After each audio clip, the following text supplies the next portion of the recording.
Good morning, everyone. My name is Nagapanindra, and I'm from first year Aero branch. And today I'm here to present my concept video on the topic comparison of Compton effect and photoelectric effect.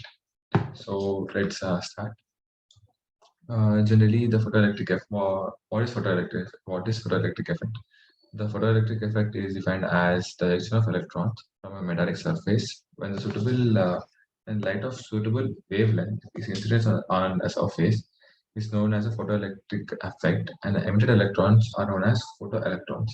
If we, for example, this is a metal surface, and if I take some, if I put this in a front of some normal light wavelength, it will not emit any electrons. If we put, you should use an exact uh, radiation of light rays, then only the photoelectric effect is applicable.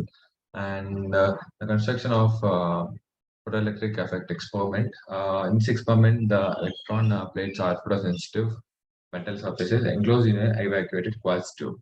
So this is our quartz tube and positive terminal and a negative terminal, and the light rays is in this direction. And it is a voltmeter and an ammeter, and we have a resistor over here and connected to a battery.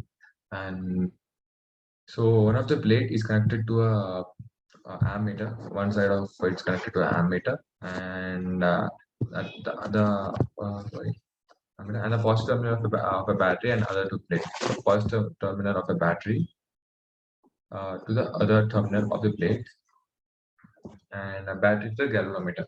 So battery is connected to the galvanometer, and photoelectric effect working. So when a beam of light falls on a photon sensitive metal plate C, which is called emitter, as shown in figure or shown in above figure, and the plate C emits photoelectrons due to photoelectric effect, and the photoelectrons emitted by the plate will be attracted towards the positive plate A. These electrons flow in a circuit causing a deflection and in a galvanometer. Such current is known as a photoelectric current. To measure a voltage or a current, we use galvanometer and voltmeter.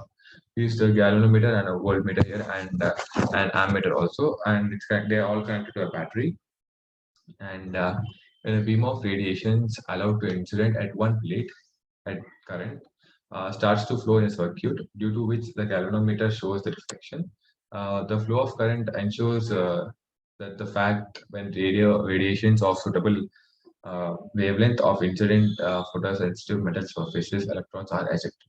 The number of electrons is that the kinetic energy depends on the following factors: the potential difference between the plates, which is given by h of v1 minus v2, and intensity of incident radiation, and the frequency of incident radiation, and the photosensitive metal.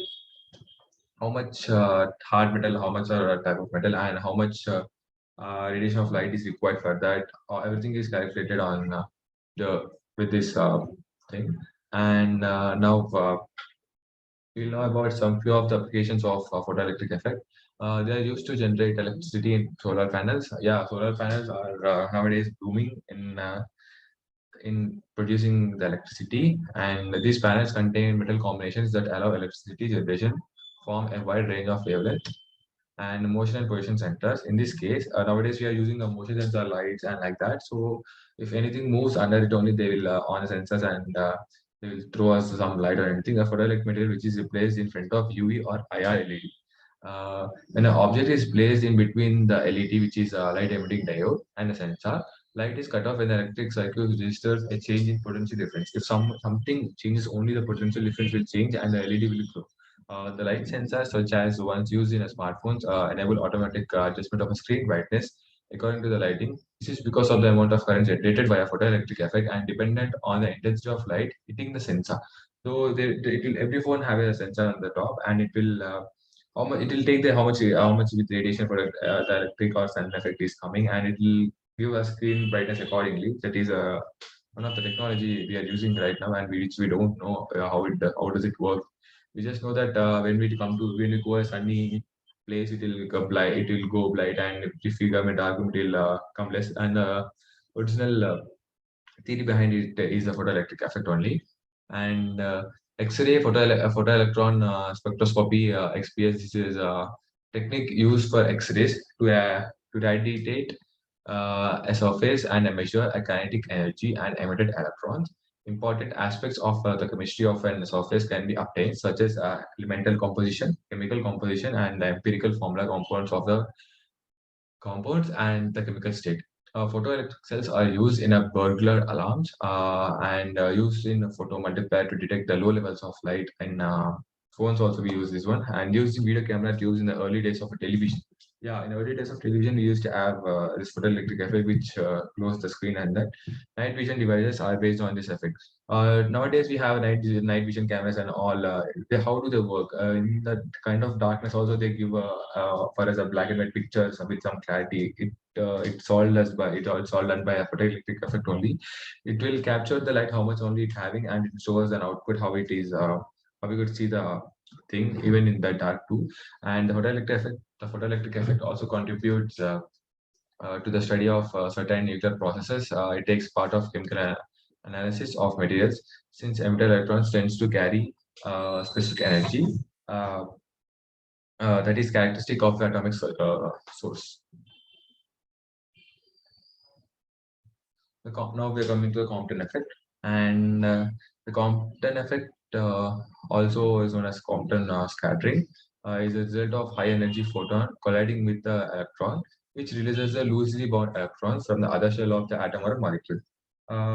This is the incident photon, and the target of electron is negative, and if it is greater than this one, the recoil electron will in matter, and with some theta angle, it scatter another photon from the another shell. So it is given as lambda f minus lambda t is equals to delta. And difference is given by h by m naught c into 1 minus cos theta. So the scattered radiation experience a wavelength shift that can't be explained in terms of classical wave theory, thus lending to supports Einstein's photon theory. So the applications of Compton effect are the Compton effect. The Compton scattering is of prime importance to the radio biology, and it happens to not prob interaction of high energy X-rays and atomic nuclei in the living being, and is applied in the radiation therapy. In the material physics, Compton scattering can be used in the probe the wave function of electron, and which matter the momentum of the presentation. Einstein photoelectric equation and Compton's shift expression. The Einstein given as Hv is equals to Hv naught plus 1 by 2 half mv square, 1 by 2 mv square. 1 by 2 mv square is equals to H into V minus V naught. And the Compton shift expression is given as a difference in lambda is equals to lambda L minus lambda, which is equals to H by m naught into 1 minus cos theta by t, or Hc by m H into H by mc into 1 minus cos theta. And let us see some applications of Compton effect. And Compton scattering is one of the prime importance in the radio biology, and has the most probable interaction of X-rays. It is possible mostly in nuclear winch and applied in radiation therapy. In physics, spectrum can be a probe wave function of the electrons in the matter in the momentum representation. Compton effects scattering is an important effect in gamma spectroscopy, which gives a rise to Compton edge, and is possible for gamma rays to scatter out the detectors used. Compton effect suppression is used to detect scatter gamma rays to counteract this effect. So the photoelectric effect, a single electron absorbs the entire energy of an incident photon, but in the Compton effect, the incident photon only transfers a portion of its energy to one electron. The photoelectric effect is a low energy phenomena, and the photons interact with the low electrons vanish as soon as they give energy to them. Whereas the Compton effect, on the other hand, is a mid energy phenomena, which photons contact energy are scattered, and the primary distinction between the points effect and the Compton effect is this.